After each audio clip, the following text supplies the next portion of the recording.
Hallelujah, praise the Lord. ஆண்டவராகிய இயேசு கிறிஸ்து நாமத்தினாலே உங்களை வாழ்த்துகிறேன். கர்த்தர் உங்களை ஆசீர்வதிப்பாராக. இன்றைய நாள் மெய்ப்பனின் சத்தம், சங்கீதத்தின் புஸ்தகம் 3ஆம் அதிகாரம் 8ஆம் வசனத்தை நான் வாசிக்கிறேன்.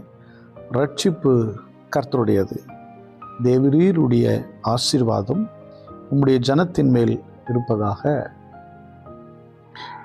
இந்த சங்கீதத்தை தாவீது முடிக்கிறார். எப்படி முடிக்கிறார்னா, ரட்சிப்பு கர்த்தருடையது. நமக்கு ஒருத்தர் பணம் கொடுக்கலாம், பொருள் கொடுக்கலாம், நம்ம உயிரை கூட கொடுத்தலாம்னு வச்சுக்கோங்க. ரட்சிப்பை நம்மளால் கொடுக்க முடியுமா? முடியவே முடியாது. ரட்சிப்பு கர்த்தருடையது. நம்ம யாருக்குமே ரட்சிப்பை நம்ம பிடிச்சவங்க, ரொம்ப நெருங்கிய நண்பன், உறவு, இல்லை நம்ம பிள்ளைங்க, அல்லது என்ன சொல்கிறது, நமக்கு மேலே இருக்கிறவங்க, வேலை செய்கிற இடத்துல இருக்கிற ஒரு பணக்காரன் நமக்கு ரொம்ப ஃபேவராக இருக்கும், ரொம்ப பிடிக்கும். ஆனால் அவங்க ஆண்டவரை ஏற்றுக்கிட்டு இருக்க மாட்டாங்க, ரட்சிக்கப்பட்டிருக்க மாட்டாங்க. நம்ம நினைப்போம் ரட்சிக்கப்பட்ட எவ்வளோ சூப்பராக இருக்கும், நம்மளால் கொடுக்க முடியுமா? அதை முடியாதுங்க. ரட்சிப்பு கர்த்தருடையது. அவர் யாரை தெரிஞ்சுக்கிட்டாரோ அவன் பாக்கியவான். தேவனுடைய பிள்ளையை உங்களை ரட்சித்தார்ல, உங்கள் குடும்பத்தை ரட்சித்தார்ல, நீங்கள் பாக்கியம் உள்ளவர்கள். ஏன்னா அவரு உங்களுக்கு கொடுத்துருக்கிறார், நான் கொடுக்கல, அவரு தான் உங்களுக்கு கொடுத்தார். என்னால் என்ன கொடுக்க முடியும்? உங்களுக்காக பிரார்த்தனை பண்ண முடியும், ஜெபிக்கலாம். ஆண்டவரே இந்த பிள்ளைகளை ஆசீர்வதிங்க, அவங்கள ரட்சிங்க, அதை செய்ய முடியும். என்னால் ரட்சிப்பு கொடுக்க முடியுமா? முடியாது.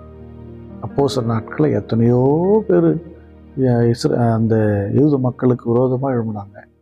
எல்லாரும் தொடப்பட்டாங்கன்னா சொல்ல முடியாது. ஒரு பவுலை கர்த்தர் தொட்டார், அவரை தெரிஞ்சுக்கிட்டார், ரட்சிப்பு அவருக்கு கொடுத்தார். ஹல்லேலூயா. யோசிச்சு பாருங்க, யோசிக்கவே முடியல, எப்படிதான் அவருக்கு கிடைச்சது? எல்லாருமே ஆச்சரியப்படுறாங்க. மோசமானவனாச்சே இது சவுல், கொலை செய்ய வந்தவனாச்சே, அநேகரை சிறையில் அடைச்சி விடாயிற்று, ஆண்டவரை ஏற்றுக்கிட்டவனெல்லாம் சிறையில் அடிச்சிட்டானே. நண்பு தேவனுடைய பிள்ளைய ரட்சிப்பை யாரும் கொடுக்க முடியாது, கர்த்தர் கொடுக்குறார். நீங்க கொடுக்க முடியாது, கர்த்தர். நான் கொடுக்க முடியாது, கர்த்தர் கொடுக்குறார். ஹல்லேலூயா. நம்ம அவங்களுக்காக என்ன பண்ணலாம்? மக்களுக்காக பிரார்த்தனை பண்ணலாம். உங்கள் குடும்பத்தில் இருக்க நபருக்காக சொல்லுவீங்க, குடும்பத்தில் இவங்களாம் இருக்காங்க, ரட்சிக்கப்படவே இல்லை, ரொம்ப நாளாக ஜெபம் பண்ணிட்டாருங்க. ரட்சிப்பு அவராலே கொடுக்கப்பட வேண்டியது. தேவனுடைய ஆசீர்வாதம் ஜனத்தின் மேல் இருக்கு. ஒரு ரட்சிப்பை யாரால தான் கொடுக்க முடியும்னா, கர்த்தரால் மட்டும்தான் கொடுக்க முடியும். இல்லை, நீங்கள் இருக்கிற ஊரில் எவ்வளோ பேர் இருக்கிறாங்க, உங்கள் சொந்தக்காரருக்கு உங்களை விட நல்லவங்க இருப்பாங்க, இல்லை என்னை விட ரொம்ப நல்லவங்க இருப்பாங்க, அவங்களுக்கு கிடைக்கலையே. கர்த்தர் எனக்கு ஈவா இந்த ரட்சிப்பை கொடுத்தார். அவருடைய விருப்பம், அவருக்கு என் மேலே ஆசை, எனக்கு ரட்சிப்பை கொடுத்தார். அவருக்கு, இயேசுவுக்கு உங்கள் மேலே பிரியும், இயேசுவுக்கு உங்கள் மேலே ஆசை, அவர் உங்களுக்கு ரட்சிப்பை கொடுத்துருக்கிறார். நீங்கள் தாயின் கருவில் உருவாவதற்கு முன்பதாகவே கர்த்தர் உங்களை தெரிஞ்சுக்கிட்டு இருக்கிறார். தேவனுடைய ஆசீர்வாதம் உங்கள் மேலே எப்போதும் இருக்கும். நம்ம எல்லாரும் ஸ்தோத்திரம் பண்ணுவோம். ஸ்தோத்திர ஆண்டவரே, ரட்சிப்பு கர்த்தருடையது, அதற்காய் ஸ்தோத்திரம். அப்பா, அந்த கிருபைக்காய் ஸ்தோத்திரம், ஸ்தோத்திரம், ஸ்தோத்திரம்.